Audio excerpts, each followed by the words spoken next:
السلام علیکم و رحمت الله و برکاته بینندگان عزیز. بهترین خوشخبر برای شما، شرکت حج عمره سنتر الحمدلله بهترین نرخ‌ها را یعنی در آسیای میانه فدراسیون روسیه برای شما برای سفر حج عمره پیشنهاد میکند. پروازهای هر هفته اینا هر هفته الحمدلله دو سه برنامه داریم که برنامه 10 روزه $1150، برنامه 14 روزه $1200 و برنامه 20 روزه $1300.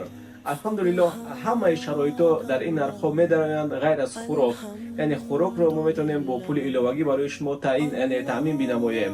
الحمدلله رهبرهای با تجربه با زبان تاجیکی، زبان روسی و زبان ازبکی و دیگر زبان‌ها یعنی با شما یعنی بهترین طرز سیاحت‌هایتان رو یعنی مقدس‌های تمام مکه مکرمه، مدینه منوره و شهر طائف رو نیز ان شاء الله با شما یعنی اکسکورسیون ها رو میبرند، با زبان تاجیکی میآموزند، میفهمونند و الحمدلله و با بهترین طرز یعنی سفر عمره خود رو ادا مینمایید.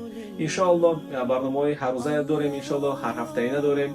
نام‌نویس شوید، با رقم‌های زیر اکران در تماس و آنانی که می‌خواستید همراه ما سفر کنید یعنی خواهش داشته بودید، انتظار بودید 21 ان شاء الله 21 همین اکتبر برنامه 11 روزه داریم $1150 با رهبری با تجربه زبان تاجیکی. ان شاء الله با ما یعنی همسفر باشید، یعنی این سفر بهترین خود را با ما یعنی ادا بفرمایید. در یوتیوب کانال ما نام‌نویس باشید ان شاء الله و پیگیری بکنید دیگر ویدیوهای ما را درباره سفر حج عمره و یعنی فرضی. السلام علیکم و رحمت الله و برکاته عزیزان دل. الحمدلله روز دیگری ما نیز در مکه مکرمه با آغاز یکی از اکسکورسیون های یعنی که تنهایی می رویم همراه اکای دوست مراد با کوی نور، یعنی آن غار حرا که در آنجا قرآن کریم نازل شده است. ان شاء الله خواهیم سفر کرد همراه اکای دوست مراد و از همه آنجا به شما آگاهی خواهیم داد که برای شما رفتن ممکن است و چی مقصد قیمتی ها دارد. اکای دوست مراد اونجا بودن ان شاء الله راهبرد ما اکای دوست مراد میشن در این برنامه. البته که من راستی گپ با چطوره که میگه تکرار مادر دانش است، چقدر که میفهمی اون یک چی فهمیدم که آیه قرآن اقرا در همون غار بعد تولید یافتگی های بخون یعنی اقرا و قرآن کریم 4 تا نام داشته. بله. یکم نامش قرآن و فرقان و نور و ذکر. بله. 4 تا نام داره قرآن کریم.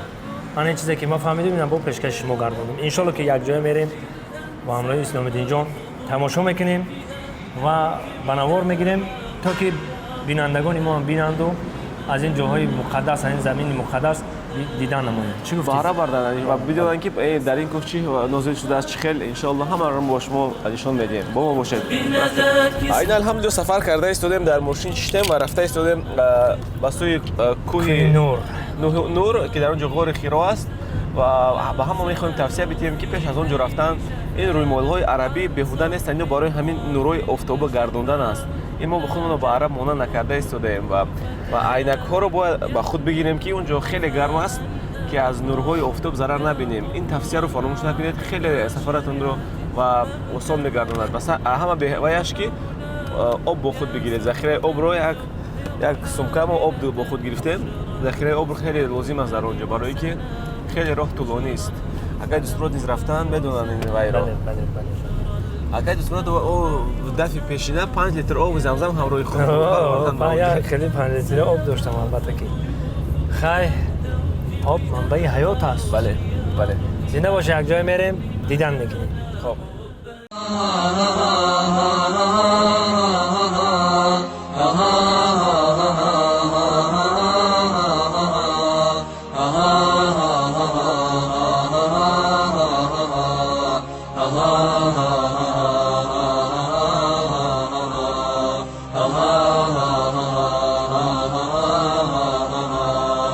أخي أنت حر وراء السدود، أخي أنت حر بتلك القيود. إذا كنت بالله مستعصما فماذا يضيرك كيد العبيد، فماذا يضيرك كيد العبيد.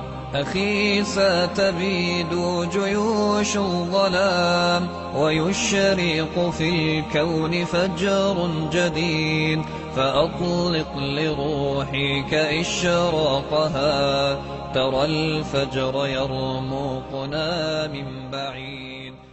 عزیزان دل، ما برآمده شدیم در دامن این کوه نور، یعنی کوه روشنایی، تازگی، پاکیزگی که در آن قرآن کریم نازل شده است. و برآمدن ما بر این کوه یعنی معنای حرمت به قرآن کریم را دارد که قرآن در اینجا نازل شده است بر رسول الله صلی الله علیه و سلم و جایی که صلی الله علیه و سلم در اینجا یک تا مقصد خودش تنهایی میجوست. و الحمدلله یک خطایی که ما مشاهده میکنیم هر وقت آمدن و خیلی نادرست از یعنی ضد قرآن و سنت رسول الله است. این خیلی که شما ببینید این راه، این دامانه های کوه پر از زباله، پر از گویم بوتل های خالی، پر از پوچاق های خالی هستند که اینها هم از ضد سنت رسول الله و ضد قرآن هستند. یعنی ما اونجا رو حرمت میکنیم و میبریم تا اونجا برآمدن همه رو ما اگر چرک وای کنیم این هیچ تغییر نمیگیرد. برای برادران عزیز، این سفر ما سفر درس آمیز باشد که برای شما توصیه بدیم که ما کوه پرست نیستیم، ما معنای یعنی قرآنیم، ما طرفدار قرآنیم. هر آنچه که قرآن نازل شده است باید کلا باید قبول نماییم و قرآن یعنی به تازگی سنت رسول الله به تازگی ما را دعوت می نماید. و پیش از آمدن اول که خود یعنی مصر در اینجا نکنید و اگر کم هم باشد چه که رسول الله صلی الله علیه و سلم گفتند یک مصر یک چیزی در کار رو از زمین بردارید، این باعث یعنی اجر و ثواب و پاداش زیاده است. برای برادران عزیز چه که می‌بینید دامنه های این کوه پر از مصر هستند.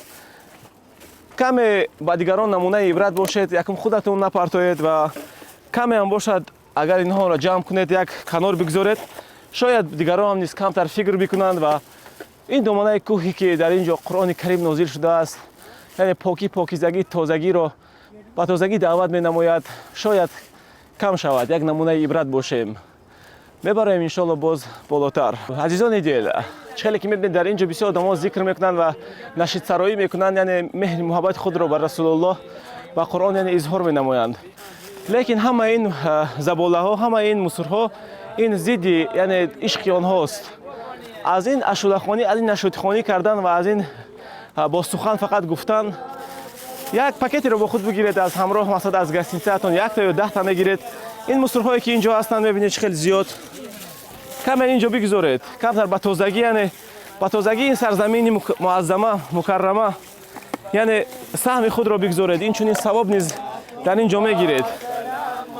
از این اشولخوانی، از این عشق اظهار کردن خود این صدها مراتب زیاد و بیشتر است، چون که میبینید این دامنه های کوه رو همه این پر از مصر کردن. یعنی این از همه بدترین یعنی مصری است که سالهای سال یعنی ضرر خود را به طبیعت میرساند. سر این سرزمین این مقدس، این مقصد این کوهی که زیر قرآن نازل شده است باید از تازگی روشنایی بدهد. لیکن ما باید این خیل رفتار بکنیم نسبت کوهی که در آن قرآن روشنایی به تمام عالم ارسال شده است. این درس اول است که ما از برآمدن این کوه با شما می‌آموزیم و میگیریم و گرچه ما اگر ما خود را پیرو قرآن و سنت رسول الله بدانیم و بگیریم، ما باید یکم تازگی یعنی به تازگی کمتر سهم بگذاریم. نه تنها این کوه و تمام یعنی دیگر کوه‌ها، دیگر بیابان‌ها، خانه‌های خود و شهرهای خود تازه و آزاده و بالیده. ببینید چه خیلی غمگین است، غم‌آور است. از 2 کوادرات یک پاکت مصر پر می‌شود. همراه خود کمتر پاکت بگیرید و تازگی با نمونه عبرت باشد برای دیگران. انشالله خیلی درس آمیز است و خیلی فایده‌ناک است از برآمدن این کوه برای شما. این درس اول بود، میرویم بالا انشالله. عزیزان این چقدر که گفتیم درس یکمی که ما از اینجا میگیریم این تازگی است و امر نمودن به سوی تازگی. حداقل با خود یک پاکت بیاریم که آب‌های نوشیدگی خود را آنجا بگیریم و با خود فراریم که اینجا نمانیم، یعنی یک نشانی بدی از خود. و اینچنین اینجا شخصانی هستند که با تازگی اینجا مسئول هستند. صدقه خیریه دارید، انشالله با آنها بیتید که سن شما نیز به آن تازه بکنند. خیلی فایده بخش است الحمدلله. میبینید که با لباس‌های مخصوص و پاکت‌های کلانی خود با خود هستند و اینجا رو تازگی آن رو مسئول هستند. یکم درس اینجا میگیریم این تازگی است. اسلام تازگی رو طلب می‌نماید و ما خلق تاجیک مدنیت بالا داریم، تازه هستیم و تازه پرست هستیم و قرآن نیز نه با تازگی یعنی قبول کرده می شود، با فکری تازه، با شکلی تازه، با بدنی تازه و گرد اطراف تازه قرآن مفهوم کلیش به ما یعنی درک کرده می توانیم آن را. با ما باشید.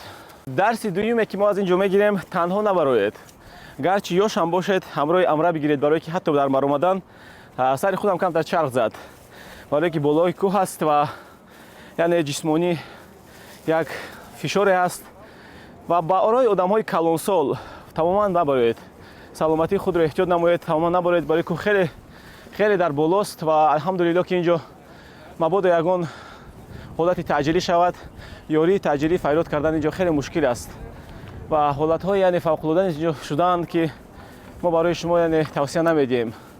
برای کلانسالان، پدر و مادران خوبش در حرم، گرد حرم مکه مکرمه یعنی کعبه معظمه در ذکر و در طواف باشید، برای شما بهتر و خوبتر است که خیلی مشکل است برآمدن این کوه و خیلی گرم است.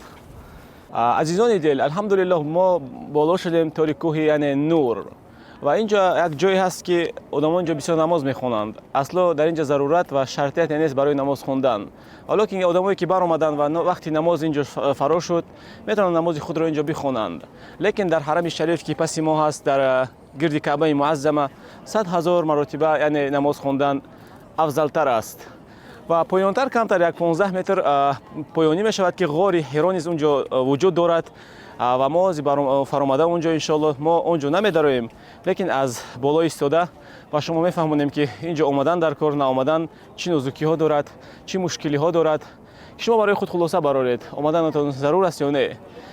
توصیه ما برای شما برای کلانسالان علیه خصوص اینجا آمدن ضرور نیست، اما ما میخواهیم که همون درسی که از اینجا عبرت میگیریم و به شما برسونیم که از برآمدن اینجا هلاک و مانده و ضعیف شدن همون درس ها رو خوبش به خود بگیرید و عملگار زندگیتون باشد، برای شما بهتر و ضرورتر است. میرویم انشالله غار از طرف دست چپ ماست. عزیزان دل، الحمدلله بالا شدیم بالای کوه نور و این چیزی که از طرف پایانی ما میبینید دست چپ یعنی غار حرا که آنجا یعنی قرآن کریم 5 آیت اولی او از سوره علق نازل شدند با واسطه جبرائیل امین و الحمدلله خیلی که میبینید اینجا آدما خیلی بسیارند، خیلی زیادند و میخواهند در این غاری که پیغمبر صلی الله علیه و آله یعنی قرآن نازل شده است آنجا درآیند و نماز بخوانند و عبادت زیارت بکنند، اما هیچ حاجت نیست وقتی که عشق و همون بر رسول الله صلی الله علیه و آله در عمل نیست، در زندگی نیست، هیچ لازم نیست اینجا برآمدن و خود نشان دادن که ما اینجا برآمدیم و زیارت کردن و برکت جستن. خیلی که ما در راه دیدیم خیلی مصر زیاد است، خیلی زباله های زیاد هستند که سنت بهترین است که پاکیزه سازیم گرد اطراف خود را، یک زباله را از زمین برداریم و یعنی پاک اینجا بیاییم، اما این را با این اهمیت نمیتونن و برآمده خیال میکنن که همه اونجاست، همه یعنی برکت و همه رحمت اونجاست. اگر ما نظر کنیم به سوره نازل شده آیات قرآن در اینجا اقرا بسم ربک الذی خلق، بخوان یعنی بیاموز، بخوان قرآن کریم را بیاموز یعنی به نام الله پاک، یعنی بخوان عمل کن، مقصد غیر از اینجا عمل کننده قرآن باش. چقدر که ما عمل کننده در زندگی خود نیستیم، در دیگر جهان نیستیم و میخوایم که برای اینجا یک برکت یک نور پیدا کنیم. البته جای مکانی که پیغمبر صلی الله علیه و آله اونجا بودند برکت هستند یعنی رحمت هستند، لیکن اگر در اصل ما پیروی پیغمبر صلی الله علیه و سلم نباشیم هیچ فایده به ما اینجا نمیبرد. و چقدر که ما گفتیم زنها و کلانسالها اینجا برآمدنشون تماما خوب نیست، چون که میبینید مرد و زن همه زحمت با یکدیگر چسبیده کوشش می‌نمایند که به یک غار درآیند، وارد شوند که از جهت شرعی یعنی اسلامی درست نیست. توصیه برای همه پدر و مادران عزیز، یکم ما باید پاکیزه باشیم تا که نور الهی قرآن رو به قلب‌های خود جا بکنیم و بعد که اینجا رو هم برآمدیم یعنی در این زحمت ها اشتراک نکنیم. اگر خالی باشد مشکل نیست، اگر که زحمت باشد خوبش یعنی زحمت دیگران را آزار ندیم و خود یعنی معیب نشویم. و از همه اول و بالاترش که عمل کننده قرآن کلا در حیات خود باشیم و همه آیات و حدیث های رسول الله صلی الله علیه و سلم که عشق بهترین ما را نسبت الله مهربان و رسول اکرم صلی الله علیه و سلم نشان میدهد. نه ما سنگ پرستیم، نه غار پرست، نه کوه پرست. عشق ما عشق الهی است و نه از اینجا فقط محدود است. در تمام شهر و مملکت های خود ان شاء الله میتونیم عشق خود را نشان بدهیم. این بود درسی که دومی که ما در اینجا میگیریم و ان شاء الله ما پایان فرموده آیات های قرآن، یعنی اون تاریخی که قرآن اینجا نازل شده است به شما خواهیم رساند. با ما باشید. چقدر که ما میدونیم قرآن کریم در اینجا به رسول اکرم صلی الله علیه و سلم نازل شده است و 5 آیات یعنی سوره علق. بسم الله الرحمن الرحیم. اقرأ باسم ربک الذی خلق خلق الانسان من علق اقرأ وربك الأكرم الذي علم بالقلم علم الانسان ما لم يعلم. یعنی الله مهربان با ما یکمین پیامی که رسون بخوان به نام پروردگارت، بخوان که پروردگار تو کریم است. الذي علم بالقلم، با تو یعنی بیان کردن را نشان داد به واسطه قلم به همه و انسان را آفرید از یک پارچه گوشت. در این غار مقصد حرا، یعنی غار حرا، یعنی نازل کرد الله مهربان به رسول اکرم صلی الله علیه و سلم به واسطه جبرئیل امین. عزیزان دل، ما میخواستیم یعنی تاریخ نازل شدن قرآن کریم را بر تمام عالمیان بر رسول الله صلی الله علیه و سلم که در این کوه حرا، در غار یعنی حرا در کوه این نور شده است به شما نقل بکنیم. پیش از 30 سال پیغمبری الله مهربان پیغمبر را ادب میداد و تربیت میکرد با یگانه جویی، مقصد تنها شب گذرانیدن و فکر کردن در بالای مخلوق های الله، در بالای همه دنیا، در بالای انسان ها کی و چی آنها را خلق کرده است. چقدر که پیغمبر رسول الله صلی الله علیه و سلم میگوید ادبتنی ربی فاحسن تعدیبی، یعنی الله مهربان مرا ادب داده است و بهترین ادب داده است. و با 30 سال پیغمبری آمدن یعنی 40 سالگی پیغمبر صلی الله علیه و سلم ماهای اینجا می ایستاد یک طاقه و مادرمان خدیجه رضی الله عنها با او خوراکای میورد، توشه میورد که وای باز دوام بدهد، یعنی شب نگاری خود را اینجا، تنها نگاری خود را اینجا الحمدلله. و یکی از شب‌های رمضان میگویند 27 رمضان شب قدر، رحمت الله مهربان نور به تمام عالم یعنی فرستاده شد. کتاب قرآن به واسطه جبرئیل امین. شب رسول الله صلی الله علیه و سلم در این یعنی غار حرا بودند که حضرت جبرئیل آمد و گفت بخوان، یعنی اقرا. رسول اکرم صلی الله علیه و سلم گفت من خوانده نمیتوانم. جبرئیل امین گفت بخوان اقرا. رسول سلام گفت من خوانده نمیتوانم. جبرئیل امین طور 3 بار با آغوش گرفت پیغمبر صلی الله علیه و سلم رو و گویم فشار آورد. بعد از 3 بار الحمدلله یعنی الله مهربان نازل کرد سوره های آیات های قرآن کریم را. 5 آیات اول سوره علق را یعنی بسم الله الرحمن الرحیم اقرأ باسم ربک الذی خلق خلق الانسان من علق اقرأ وربک الاکرم الذي علم بالقلم. این 5 آیاتی که اول الله مهربان همچون نور بر رسول اکرم صلی الله علیه و سلم بر این کوه یعنی فرستاد و از اینجا روشنایی اسلام قرآن به تمام دنیا پهن شد. یعنی وحی در اینجا یکمین قرآن کریم در اینجا نازل شد بر رسول اکرم صلی الله علیه و سلم. و الحمدلله که ما برآمدیم اینجا برای یک خاطره تاریخی بگیریم و برای شما آداب و آجر و مقصد بفهمانیم و ترتیب اینجا را که چی مشکلی هست، باکی ها یعنی برآمدنشان خوب است، باکی خوب است. و الحمدلله چقدر که در رفت برنامه با شما گفتیم انسان، قلب انسان یکم باید تازه پاک باشد از همه گناه و عصیان ها، از همه خطاهای ها، یعنی پاک باشد که یعنی قرآن کریم را به خود قبول بکند. الله مهربان رسول اکرم را پاک در حیات، در نام حیاتش تا پیغمبری نیز پاک نگاه داشت و ادب داد و اینچنین یعنی پاک و پاکیزه بودن یکی از خصلت های بهترین مؤمنان است که یعنی همان الله مهربان همان کلام خود را معنایش را به قلب ها میرساند. برای برادران عزیز کجای باشیم پاک و پاکیزه، پاک فکر، پاک نظر و الحمدلله گرد اطرافمون کوشش بنماییم که کمتر پاک و تازه بکنیم. این یکی بهترین خصلت‌های اسلامی است یا رحمانی است. نه دوستان عزیز، اینجا جای مقدس است. باید هر کدام ما اومدیم احتیاطکارانه مقصد دیگه ممکن بخلشکار خیلی نپرتویم. ما همه مسلمانیم، چی ملتی که باشیم، چی قرغیز، چی ازبک، چی تاجیک، چی بنگلادش، چی هندوستان، همه ما تاجیکیم الحمدلله. ما یکم کس پس هم زدن هم نیستیم، یکم چه نیستیم. تازگی یک گوشه ایمان های همین خیلی است. بله، چون که این کوه نور است، یعنی کوه پاک، کوه روشنایی. اسلام نیز روشنایی پاکی رو یعنی طلب می‌طلبد و ما نتونستیم روز گبیم چرکینی رو اینجا ببینیم و همچون ملت تاجیک سربلند پرمدنیت پاک تازه ما می‌خوایم سهم خود رو بگذاریم و به هموطنان و دیگران برسانیم که در اینجا این زباله‌ها رو نپرتوند و همراه خود ببرند و کمی هم باشد یعنی تازه بکنند کنارهای اینجا رو و دیگر کنارهای یعنی دولت خودمان رو که پاکیزگی نور ایمان است، نشانی از ایمان است. بله با یک گپ دیگر ما بگم با یکم جای وای نیست ما هیچ کار پس زدنی و یکم چی نیستیم و میگه که تپه خود رو این مطلب تاجیکی است. بله. تپه خود رو تعریف کو کوه دیگران رو نرس. بله. مقصد که ما یکم وای کردنی نیستیم، ما یکم چی کردنی نیستیم. اگر که هر یک کسان نفرانی که در اینجا میبرایند همین کارو بکنن ان شاء الله همین کوه نور میشه جلو میتیاد. برای برادران عزیز این خود نشانتی هم نیست. برای که ما چند بار اینجا میبرایم همین حالت رو میبینیم. راست گپ دردناک است برای ما همچون خلق تاجیک، ملت تاجیک سربلند پاک تازه الحمدلله ما خواستیم که یک سهم خود رو بگذاریم یا نمونه عبرت اول به دیگران باشیم و آدمایی که به شرکت ما میان و دیگران میان و الحمدلله زمین خدایی است.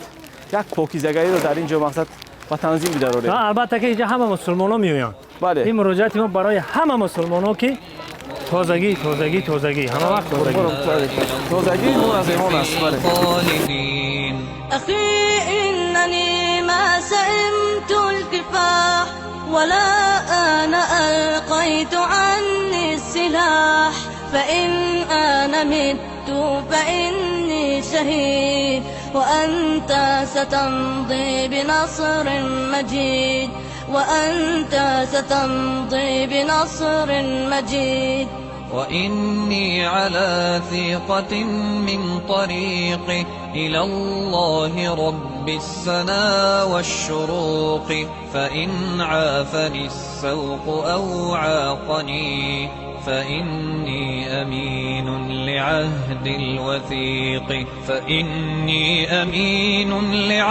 الوثيق أخي فامض لا تلتفت للوراء طريقك قد خضبته الدماء ولا تلتفت ها هنا أو هناك ولا تتطلع لغير السماء ولا تتطلع لغير زیاده 200 لیتر جا دارد. الحمدلله در یک مدت کوتاه پر شد. الحمدلله خیلی غمگین‌آمیز است که ما اینجا فقط مسلمان‌ها میبریم و اینقدر یعنی به تازگی رعایت نمی‌کنیم و خیلی غمناک است. برادران عزیز، تازگی نشانی از ایمان است.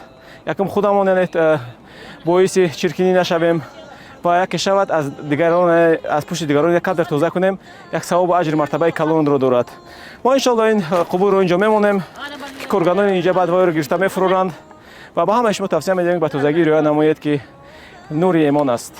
واقعا در امان الله باشید. ما می‌فرماییم پایان نحو مجد تلید وسيروا بها نحو مجد تلید أخي إن مت نلقى أحبابنا فروضات ربي أعدت لنا وأطيارها رفرفت حولنا فطوبى لنا في ديار الخلود أخي أنت حر. ایدک عزیزان دل، درس این بود که ما از این کوه نور به خود گرفتیم. یعنی اول پاکیزگی و الحمدلله یعنی درس اقرا بخوان دین کتاب مبین قرآن را که بهتر و ضرورتر است از اینجا آمدن و اگر شما نیز اینجا آمدید خداوند نصیبتان گرداند برای یک درس تاریخی گرفتن حتما یک زباله یک پاکت با خود بگیرید که همین زباله‌های گرد تو برآمد روی یک تازگی سهم خود تازگی بگذارید و خودتون مقصد سبب همین شیرکینگری نباشید. الان امروز همه شما نگهبان باشد. بتونید در یوتیوب کانال ما نام‌نویس باشید که از همه خبرها و مقدسات مکه مکرمه و مدینه منوره ان شاءالله ما شما رو تماس خواهیم داد. ما میریم ان شاءالله به سوی زیارتگاه کعبه معظمه. السلام علیکم و رحمت الله و برکاته. عزیزان دل ما باز گشتیم از کوه نور پر از عرق ساعت 10 الحمدلله. اگه جسمرات سماچوست چخیل است؟ حسیات چخیل است؟ ما چخیلی که بودم همه خیلی هستم شکر خدا یگان وای نیست. ای سببی که بسیار میگردیم و یگان وای نیست. من که ما چخیلی گفتم پیرو رو توصیه نمیتیم ای 50 بالا را به نهایت هوا گرمه. بله. ای هوا گرمی نفس که نمیرسد دیدیم که چندین نفر را هاشون رفت. بله. و بعد باز هم خواهش ما برای همون به نهایت تازگی و کوه نور رای بله. باید جلو داده بسته تازگی را همه مسلمان‌ها رعایت کنند. بله و وقتی که رفتنی شده ان شاء سحر بعد از بامداد روید که خیلی مقصد روی آفتاب پستر هستند که با تیزی و با آسانی باروید و فروید. اینجوری که در شرکت ما الحمدلله همه این برنامه‌ها اکسکورسیون برنامه‌گذاری شدند. در نمره‌های زیر اکران در تماس باشید ان شاء در یوتیوب کانال ما نیز زنی پادپیسات کنید و ابونه باشید که همه مقدسات رو گرچه اومدن نمیتونید ما می‌خوایم با شما برسونیم که وقتی یک معبود اومده شما دونید که در این کوه چه خیلی است چه حالت است و چه خیلی زیارت‌ها است برای بهد مفید و خلای است. ما ان شاء الله میبریم در لیفت با حجرهمون لباسو بتن کرده میریم به سوی مسجد الحرام به عبادت. با ما باشید. سلام علیکم.